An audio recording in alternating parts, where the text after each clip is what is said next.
now it's the time for him to go to school and actually learn something fruitful, then I think I will make him go to school. Yes. Because when we grown up, when we moved in our social circle, at that time only one particular skill is important. If you are having one skill and you are proficient in that skill, then you can earn your livelihood very easily. And you should not be like masters of everything, jack of everything and masters of none. These things, he perplexed us, and we are unable to decide our future, what to do and what not to do. This is the main question before the students of high school, high secondary. Because right now I am dealing with these types of students, class 11th and 12th. They are also very mischievous and not studying sincerely. Then I ask them, what will you do after class 12? So this is a big question before them, and they are unable to decide about their future. And one of the striking thing which I come across yesterday, I was taking my this tabla class, and the man who is my master, he is also having a girl child of 6 months old, and he was of the opinion that, ma'am, I'm not going to send her to the school. He is from Himachal Pradesh, and says that I will teach him one skill, I will make him proficient in that skill, and I think she will easily learn her livelihood. And I'm not going to send her to school. What do you say about this? I said, okay, you are thinking in the right way. Nowadays, parents are thinking like that only, because skills are important, social skills and soft skills, and your the skill in which you want to become proficient. So if the parents, they are having enough time at the home, then definitely they can move in this direction. This is good. So yeah, at the last of the day, we are not remembering the formulas of physics. We have learned so many derivations, so many theorems, but now we are only limited to one thing. So, what is the use of studying all those things? And I don't think they have sharpened our brain also. Maybe they have made our reasoning quite good. Mathematics is a responsible subject for making our reasoning, our logical reasoning. So, in that way, I can think that it has helped me. Otherwise, all physics, civics, statistics, I forget everything, whatever I've studied in those days. Yeah, So then, what is the yeah, use of yeah. studying?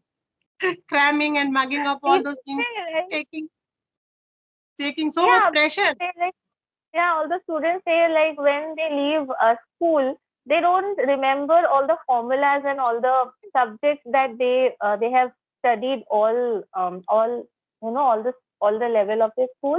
But it's all the memories that they share with their friends, all the mischievous things that they did with their friends. That's something that they take away from the school. So, but I think having said that, it's very important for a student or a child to take up the pressure when they are in school, the pressure of all the syllabus that they need to complete, Mm, and they need to write the exam, because that is the thing that would help them later in their lives, in their professional lives as well. Because life cannot be a bed of roses. of There are a lot course of not. cons. And if you do not understand, if you are not capable of handling such tremendous pressure on a daily basis, to certain extent, not on a greater level, but to a certain extent, you have to go through the similar process that I went through or you went through while we were in school. So for that, I think we should all enroll our children to school. But yes, up to a certain age, you can homeschool them and you can make them fit for take up all the pressure that are coming their way. So Yes, after that, I think school is very necessary for necessary in the earlier building stages to learn friends. the discipline, to learn the time management, to learn how to work in a team, to learn how to cope up with the students, those who are not good at them. Sometimes, they have to encounter bad students also. Sometimes they Yeah. bully them. So such types of things they will learn in the school only. So don't think that both the things I think are correct.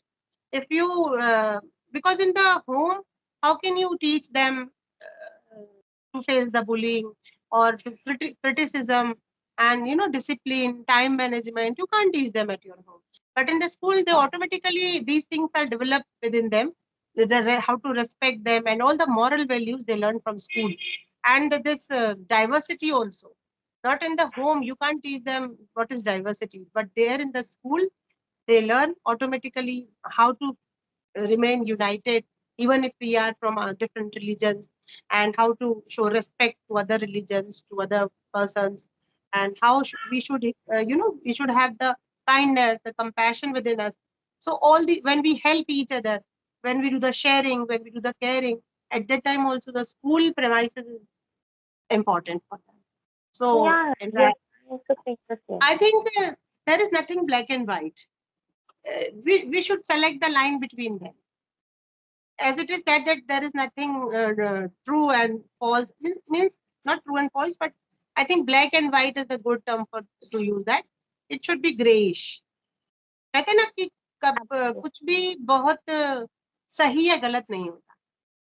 If it is right in your perspective, it may be wrong from my perspective. If it is wrong in your perspective, it may be right from my perspective. Because sometimes I realize that the religions, if you analyze them, then you can see that in my religion, red color is very auspicious and white is very bad.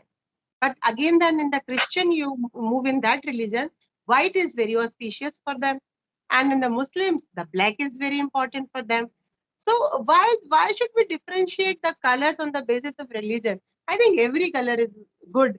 Every if we if we see the importance, or if we see from third eye, then we should understand these things, that if nothing is wrong and nothing is right, we should adopt a way between them. Then only we will remain happy, and we will feel a pleasure inside us. Otherwise, we will always be in the stress. This is wrong, this is right, what is good, what is bad. So we will be perplexed. Yeah, and I think in the initial days, what gives me anxiety sometimes, when I feel like when my child will go to kindergarten, so that time the role of the teachers there, play a vital role for them, because they will be the first one to teach them. Like Hmm. I will teach them, but the impact that they can have on my child, the same impact I can never have. And that time if something bad happens, so then it will severely impact my child's self-esteem. And I really don't want that to happen. So in that case, I think I would be very much cautious about that. Yeah, yeah. Otherwise, when he will grow up, then he will definitely, learn the things from the surroundings, from friends, and from teachers as well. Because that time, they will develop certain sense of what is not good and bad, but what they should do and what they shouldn't. No, But yes, I think those are teachers, the only there are some teachers are there, those who are not good. But at kindergarten, the children, when we see those little children in front of us, automatically, the kindness, it arouses inside us by seeing those little faces and their innocency. Uh, Teachers feel very happy with them. So I don't think the teacher, it may be bad for your child. She may be very good also, but sometimes the younger generation, if we are hiring the teacher, those who are young, I think they may have these steps. Otherwise, if we are hiring mother, the teacher, if she is a mother, she will definitely see her child in those children, yes, as absolutely. I do always. Always I see my son in those grown up children, and I think from uh, on behalf of his thinking, that if my child would be in this place, what he would uh, uh, what he would express and what he would think about me. So then the things becomes easier for me to handle. I always not criticize them. I always not say bad words to them. I always try to encourage them, motivate them, and I want them to realize that their parents' sadness and their expectations. I always say them that just think about them. If you are doing anything wrong, just imagine the faces of your parents, those who are believing in you and sending you in this school to study, and then what you are doing. Just think this one question, and the pin drop silence is in my class. That yes, she is saying right. And if you're the parents, they are sending you school, that means, they chose to work hard in the field. They are working hard because you should sit here under the fan in the closed classroom so that you can learn something. And what you are doing, you are not learning, you are cheating them. So this is not good. God is watching you from uh, there, and he is noting everything about you. And then when you have to pay back all those things, then just don't regret, because this is a thing which you chose. You have not studied. That means you are now lagging behind. And now you should not curse him. Curse the God. Curse your parents, your teachers, because they are doing their duty. They are sending you to school. I am here. Even I am having sore throat, but I am teaching you with all my energy. And and you are not at least listening me. So this is not good. And then they realize that yes, ma'am, you are right. And now we will listen. We will keep quiet. So in this way, teachers. I met many teachers. They are doing hard work, and definitely they want a younger generation to be the part of the society, to be the part of our country, so that at least they must contribute something towards the progress, towards the growth of our country. So teachers are very Yes, responsible. yes. Yeah, yeah, I don't have any doubt about that because I also have I have had a lot of good teachers, dedicated teachers, passionate teachers, and I have to talk about my physics teacher. Because of her, I think I have taken this subject forward.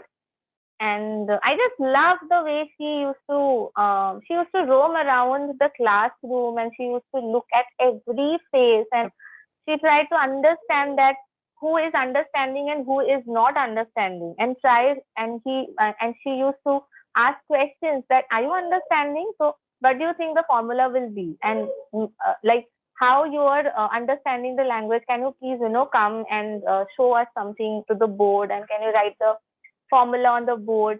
So she's like that. Like whenever and she used to love me a lot because I am not a curious person by nature, but when it comes to the subject physics, I used to be a lot more curious. Like why is this thing happening, and I want to Uh-huh. learn more. And she used to catch those vibes from me, and she used to take me to the board and make me understand the whole class. So teachers have a lot of influence on your character basically. And she Yes. is the reason why, so when I was in college, I used to teach basic computers to the students. And so I used to roam around the whole class because I had that thing in my mind that Yes. you need to don't stand at one place. You just roam around the class and try to understand everyone. It's not only the first two benches who are the Yes. good students. It's about the bad students also. Not the bad students, but those who are not motivated enough to learn. Motivate. Yes. Maybe in your class, maybe in other class, they are very good and they are getting good scores as well. Uh-huh. So it's Yes. very important to motivate every grade of students and make them learn this language. And I also so it was a private institution where I used to teach, and everyone recommended me to teach more, to take more classes. And so it's a very nice feeling, when students go to the management and they say something in your favor that I want this teacher to take more classes. Only Mhm. not one class is sufficient for us, and we want to hear more from her. And that time I was busy with my studies as well, so I couldn't take. I used to take two classes consecutively for them for I think 1 month, but then I quit because I was not able to manage my studies and my the coaching. So I know to a certain extent these kind of things, but when you teach small students, I think that is a completely a different ball game altogether. Because I used to Mhm. teach, and they know that this is a skill, they have to learn it. So they are also very passionate about learning the like basic computer, Excel, PowerPoint, everything. Mhm. And when a child first time goes to school, he doesn't know anything, and he is very mischievous. He doesn't know that he needs to obey the teachers, and sits down quietly, do Yes. not go out anywhere and play with anything that they see. So it's about Like you need to be patient enough. Hmm. Like as mothers, we sometimes feel like, oh, I cannot handle my child. Let someone come and help me. But when you are a teacher, you have like 50 students in front of you, and you have to, manage the entire class and to make them sit quietly. It's a task. It's a challenging, it's a challenging task to teach the kindergarten students mostly, I think, Yeah, because the grown-up students, they understand what you say and then they listen you also. But the children, those who are in kindergartens, they hardly listen to teachers. And in yeah, the grown-up countries like Finland, those who are very best in education sector, Finland is on number one. Then Korea. There, the education, the teachers from India, they just went there to teach, to just observe the way how the teachers they are teaching there. So because Finland is on in number one, and there the primary teachers they have very tough competition to get the job, and they are highly paid, highly respected, and highly paid ones. But in our country, the situations are just reversed. Primary students, we look at, oh, she's a primary student. We never give her any importance, and they are not that much devoting also their time, their skills. They just sit there and let the children do what they want. They are not doing much efforts. As as long as I have seen in the government sectors, because I am training those teachers, primary teachers, they are not at all, hard working. They say that madam अभी तो बच्चा बैठना सीखता है, अभी तो वो लिखना सीख रहा है, अभी तो वो पढ़ना. In this way, just they make lame excuses. And I am of the opinion that no, this is the age when they will learn everything. You can teach them if you are if you know those types of skills, if you are trained enough, if you teachers apart from the school time also, the teacher is one who is doing his self study also, who is doing yeah, yeah, keep updating. It should not be like a ice cream, it should like a candle.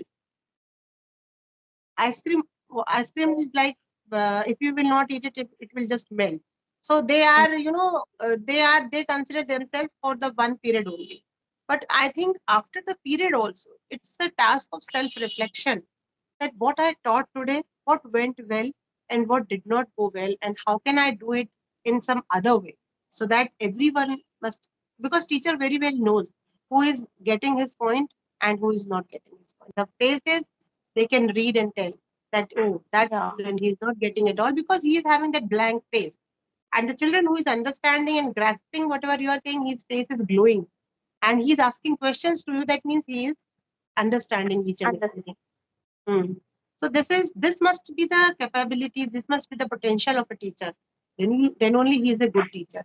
My husband generally says to his friends that my wife is teaching in two schools.